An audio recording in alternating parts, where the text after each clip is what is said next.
carry out warfare against unbelievers until they either convert or submit. And this is the justification that the terrorists around the world are using for what they're doing. And that justification is based on core elements of Islamic tradition. That being the case, it's very difficult for moderate Muslims, peaceful Muslims, to stand up within the Islamic community and to say this is not part of Islam. They only do so out of conscious deception, intending to mislead Westerners in accord with the Islamic doctrine of taqiyya or religious deception, or they do so on the basis of simply being unaware of what Islam actually teaches. The Prophet said, "War is deceit." Lying, generally speaking, is not allowed in Islam. But unlike other religions, there are certain situations where a Muslim can lie, and that would be acceptable, even encouraged. This concept called al-taqiyya. Al-taqiyya means prevention. So a Muslim is allowed to lie to prevent harm that may come to him or to Islam. When one is under pressure, one may lie in order to protect the religion. This is taught in the Quran, chapter 3, verse 28, chapter 16, verse 106. There are certain provisions for lying. So a Muslim can lie for the cause of Islam, can lie to keep peace in his family, so he can lie to his wife. A Muslim can lie to his fellow Muslim to keep peace in the society. Muhammad himself ordered people to lie. When people that he ordered to go and kill somebody, they told him, we cannot kill him unless we lie to that person. He said, okay, fine, lie. The Apostle said, "Who will rid me of Ibn al-Ashraf?" Muhammad bin Maslama, brother of the Bani Abdul Ashal, said, "I will deal with him for you, O Apostle of God. I will kill him." The Apostle said, "Do so if you can." He said, "O Apostle of God, we shall have to tell lies." The Apostle answered, "Say what you like, for you are free in the matter."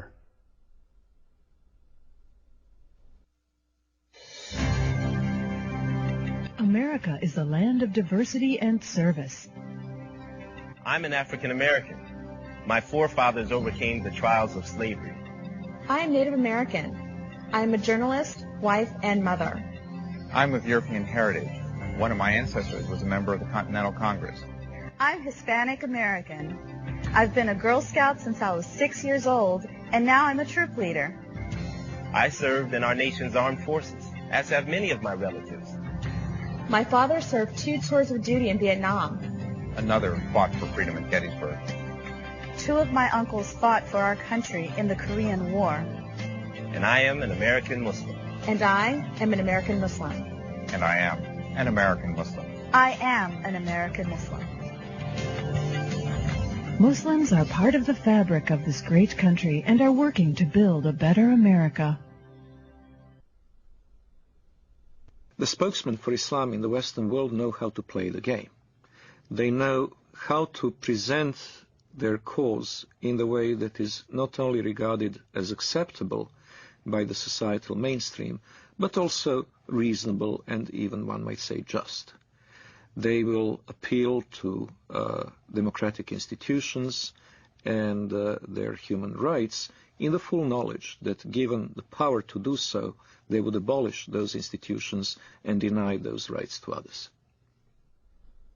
The Prophet said, "By Allah and Allah willing, if I take an oath and later find something else that is better than that, then I do what is better and expiate my oath." When I used to be working as a translator at the Loop College in Chicago, the fundraising for jihad movements, for the PA, the PLO at that time. We would do the translation for the announcements or the flyers that we hand out or we put on the walls of the college. And I remember the Arabic would be basically the facts. Bring your friends. We were intending to raise funds to support our jihad brothers in Lebanon, whether they're fighting in southern Lebanon against Israel or whatever. And then comes the English part. In the English part, it'd be the standard. We will be conducting a Middle Eastern cultural party.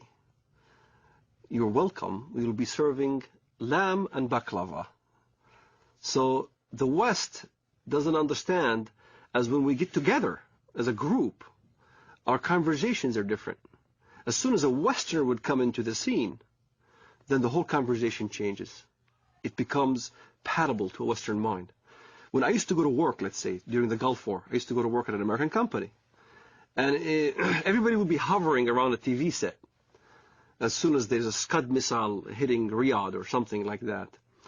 And everybody will be distraught, unhappy if a Scud lands in the American camp. And I will be standing there right amongst the American employees. Oh, that's too bad, oh, that's too bad. I'm sorry that, we had loss of life. And out of frustration from having to keep the truth of what I really felt, I would roll down the window on the freeway going home and scream as loud as I can, Allahu Akbar, Allah is great. Allahu Akbar, because this is the chantation you do when the enemy is killed, when you win. So if it was a victorious day for the Iraqis, when they land a Scud missile, it will be Allahu Akbar on the freeway. I know nobody could hear me now. And when I went to my apartment home, the rest of the apartment complex were also Arabs from the Middle East. We'd get together in my apartment, watch the Gulf War, and we'd be praising Allah every time there was some incident where Americans got killed.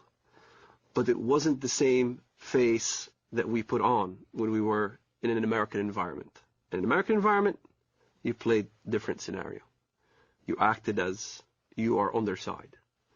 So there's this whole facade that is hidden from the West of how Muslim fundamentalists who want to propagate jihad in America can act publicly.